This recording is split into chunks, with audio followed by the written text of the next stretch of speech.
প্রত্যেকটা বার্থডেতে সোনিয়ামণি আর আমার মনি সারপ্রাইজ আমাকে দেবে। আমি ভেবেছিলাম এই বছর হয়তো আমাদের ক্যাফেতেও যাওয়া হবে না, কোথাও যাওয়া হবে না, বাট আমার বার্থডে যেহেতু 10 তারিখে ছিল, ব্লগ পোস্ট করতে করতে আমার লেট হয়ে গেল, কারণ প্রথমত আমি ল্যাথখোর প্রাণী।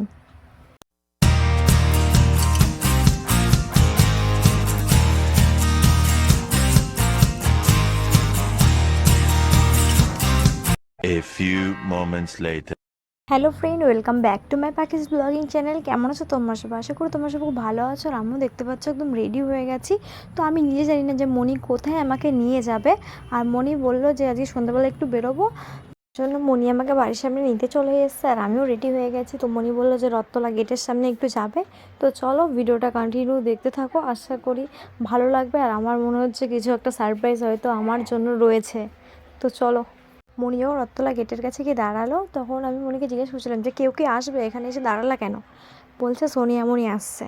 তো আমি যখন সোনিয়ামণিকে সকালবেলা ফোন করেছিলাম, মা ফোন করেছিল, যে বললাম যে আমার বার্থডে তুই আয়, ও বললো কি আসতে পারবে না, ও কালনায় যে হস্টেলে আছে ওখান থেকে আসতে পারবে না। এর জন্য আমি আর জোর করিনি ওকে, ও যেহেতু আসতে পারবে না। কিন্তু হট করে আমাকে সারপ্রাইজ দেওয়ার জন্য চলে এসছে। আর এখন বেজে গেছে 7:30। আর এখন আমি বলছিলাম যে মেলায় যাব, ওরা বললো না মেলায় যাবে না, আমাদের ওখানে যে আড্ডা আছে ওই আড্ডাতে যাবে। সোনিয়ামণি না ওর দুটো ফ্রেন্ডও এসেছিলো। তো আমরা সবাই মিলে আড্ডায় চলে এসেছি, দেখতেই পারছো। তো চলো এখন ভেতরে যাব। আড্ডাতে এসছি, কিন্তু আমাদের রানাঘাটে যেহেতু রথের মেলা হচ্ছে, আড্ডাতে সেমন একটা ভিড় নেই। প্রথম প্রথম খুব ভিড় থাকতো, তো মেলাতে সবাই ঘুরছে, আড্ডাতে সেমন একটা ভিড় নেই। তো আড্ডাটা আমার খুব পছন্দের জায়গায়, আড্ডায় আসি আমরা আড্ডা দিতে। আড্ডার চারপাশটা ভালো করে ব্যাক ক্যামেরা তোমাদেরকে দেখিয়ে দিলাম। দেখো আড্ডাটা খুব সুন্দর। আড্ডাতে যেহেতু খুব সুন্দর গান হচ্ছিল, গানগুলো তো আমি দিতে পারবো না, তাহলে আমার ভিডিওতে কপিরাইট স্ট্রাইক পড়বে। এর জন্য সোনিয়ামণি দেখতেই পাচ্ছ কেক নিয়ে এসেছিলো, ওই কেকটা কাটতে হবে। আর ওর মনির আর সোনিয়ামণির অনেক ফ্রেন্ডরাও এসেছিলো, অনেক গল্প করছিলাম, বাট কিছুই দিতে পারবো না, গান বাজছিল বলে। তো চলো এখন কেকটা কেটে নেবো, তারপর তোমার সাথে কথা বলছি।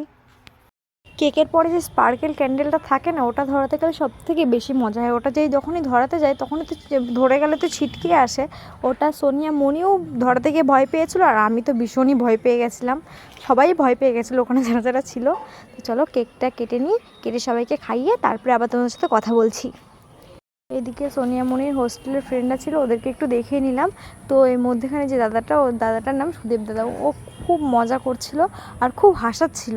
কথাগুলো কিছুই দিতে পারিনি, সবাইকে কেক খাইয়েছি, কিন্তু আমি নিজেই কেক খাইনি। তাই মনে বললো যে 1 পিস কেক তুই খা, তাই আমি আবার একটুখানি কেক খেয়ে নিলাম।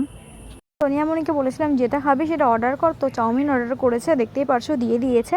এখন আমরা খাবো। আর ক্যাফেতে তো জানোই চা, কফি, এগরোল, চাউমিন আর পকোড়া, এই সমস্ত টুকটাক হালকা পাতলা খাবার পাওয়া যায়। তো এগুলো খেয়ে নেব।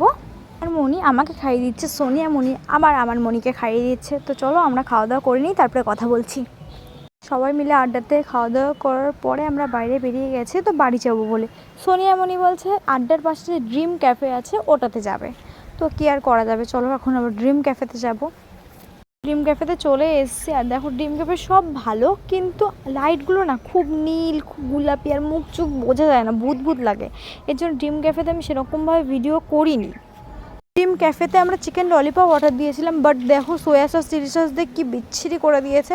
তাই হোক এখন এটাই খাবো, খেয়ে দিয়ে তারপরে বাড়ি যাব। ড্রিম ক্যাফের থেকে আমরা এখন বেরিয়ে যাচ্ছি। তো এখন ড্রিম ক্যাফের থেকে বেরিয়ে আমাদের রানাঘাট ওভারব্রিজে যেতে হবে, কারণ সোনিয়ামণিকে আর সোনিয়ামণির ফ্রেন্ডদেরকে আমাদের ছাড়তে যেতে হবে, ওদের 9:20-তে ট্রেন আছে। সোনিয়ামণি আর ওর ফ্রেন্ডদেরকে আমরা রানাঘাট ওভারব্রিজে ছেড়ে দিয়ে এসেছি। তো এখন আমরা বাড়ি যাচ্ছি, বাড়ি গিয়ে একবারে কথা বলছি, ঠিক আছে? বাড়ি এসে স্নান করে ফ্রেশ হয়ে তোমাদের সাথে কথা বলছি। আর সোনিয়ামণিকে একটা জিনিস রিকোয়েস্ট করছিলাম, সোনিয়ামণি আর যাই করিস আটা ময়দা ওগুলো দিবি না, ওগুলো দিলে না খুব প্রবলেম হয়। সত্যিও শুনেছিল কথা, শুধু কেক কেটেছি আর খাওয়া দাওয়া করে চলে এসেছি। আর এই ছোট্ট ব্লগ ভিডিওটা তোমাদের কেমন লাগলো কমেন্টে বলো। ভালো লাগলে লাইক কমেন্ট শেয়ার সাবস্ক্রাইব করে দিও, আর পাশে থাকা বেল আইকনটা ক্লিক করে দিও। ফেসবুক পেজ থেকে দেখে তাহলে ফলো করে দিও। টাটা।